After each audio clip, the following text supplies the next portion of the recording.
Hesione, listen to me. You don't understand. My father and Mr. Mangan were boys together. Mr. Mangan... I don't care what they were. We must sit down if you're going to begin as far back as that. She snatches at Ellie's waist. And makes her sit down on the sofa beside her. Now, Pettykins, tell me all about Mr. Mangan. They call him Boss Mangan, don't they? He is a Napoleon of industry and disgustingly rich, isn't he? Why isn't your father rich? My poor father should never have been in business. His parents were poets, and they gave him the noblest ideas, but they could not afford to give him a profession. Fancy your grandparents with their eyes in fine frenzy rolling, and so your poor father had to go into business. Hasn't he succeeded in it? He always used to say he could succeed if only he had some capital. He fought his way along to keep a roof over our heads and bring us up well. But it was always a struggle, always the same difficulty of not having capital enough. I don't know how to describe it to you. Poor Ellie. I know, pulling the devil by the tail. Oh no, not like that. It was at least dignified. That made it all the harder, didn't it? I shouldn't have pulled the devil by the tail with dignity. I should have pulled hard. Well, go on. At last it seemed that all our troubles were at an end. Mr. Mangan did an extraordinarily noble thing out of pure friendship for my father and respect for his character. He asked him how much capital he wanted and gave it to him. I don't mean that he lent it to him or that he invested it in his business. He just simply made him a present of it. Wasn't that splendid of him? On condition that you married him? Oh, no.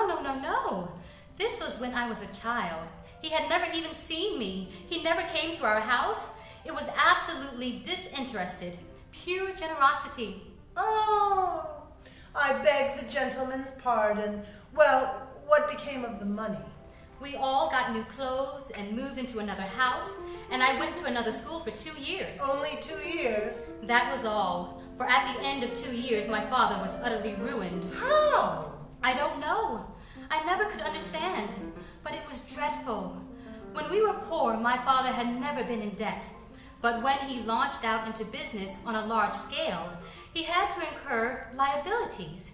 When the business went into liquidation, he owed more money than Mr. Mangan had given him. Bit off more than he could chew, I suppose. Oh, that just shows how entirely you are mistaken about him. The business turned out a great success. It now pays 44% after deducting the excess profits tax. Then why aren't you rolling in money? I don't know. It seems very unfair to me. You see, my father was made bankrupt. It nearly broke his heart because he had persuaded several of his friends to put money into the business. He was sure it would succeed, and events proved that he was quite right. But they all lost their money. It was dreadful. I don't know what we should have done but for Mr. Mangan. What? Did the boss come to the rescue again after all his money being thrown away? He did indeed, and never uttered a reproach to my father. He bought what was left of the business, the buildings and the machinery and things, from the official trustee for enough money to enable my father to pay part of what he owed and get his discharge. Everyone pitied Papa so much and saw that he was an honorable man. Then Mr. Mangan started a company to take up the business and made my father manager in it to save us from starvation. For I wasn't earning anything then. Quite a romance. And when did the boss develop the tender passion? Oh, that was years after, quite lately. He took the chair one night at a sort of people's concert. I was singing there, as an amateur, you know. Half a guinea for expenses and 3 songs with 3 encores. He was so pleased with my singing that he asked, might he walk home with me? I never saw anyone so taken aback as he was when I took him home and introduced him to my father, his own manager. It was then that my father told me how nobly he had behaved. Of course, it was considered a great chance for me, as he is so rich, and we drifted into a sort of understanding. I suppose I should call it an engagement. You may have drifted into it, but you will bounce out of it, my Pettykins, if I am to have anything to do with it. No, it is no use. I am bound in honor and gratitude. I will go through with it. You know, of course, that it's not honorable or grateful to marry a man you don't love. Do you love this Mangan man? Yes, at least. I don't want to know about at least. I want to know the worst. Girls of your age fall in love with all sorts of impossible people, especially old people. I like Mr. Mangan very much, and I shall always be Grateful to him for his kindness to dear father. I know. Anybody else? What do you mean? Anybody else? Are you in love with anybody else? Of course not.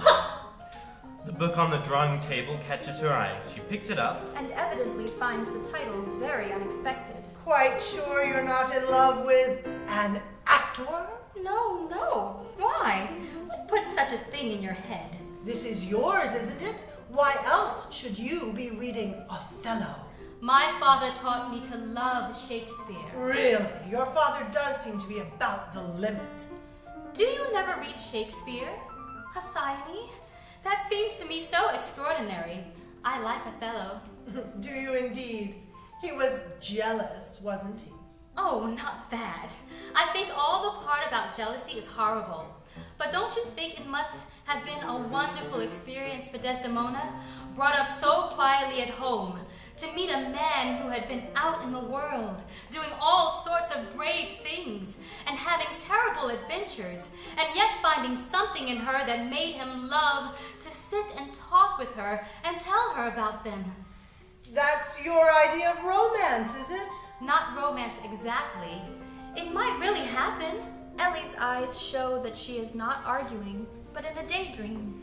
Mrs. Hushabye, watching her inquisitively, goes deliberately back to the sofa and resumes her seat beside her.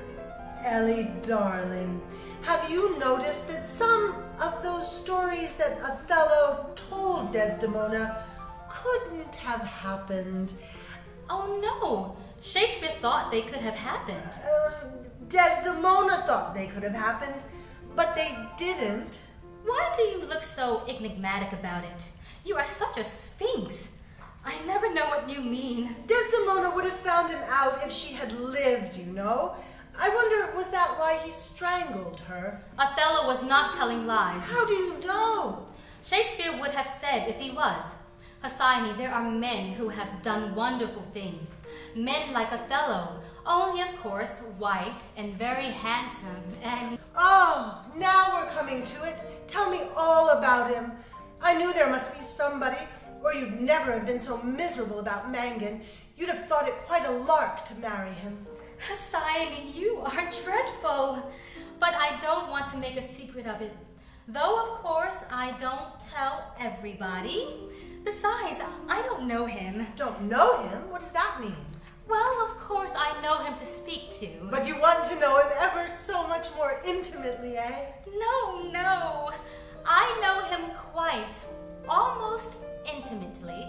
You don't know him, and you know him almost intimately.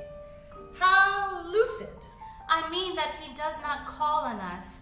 I got into conversation with him by chance at a concert.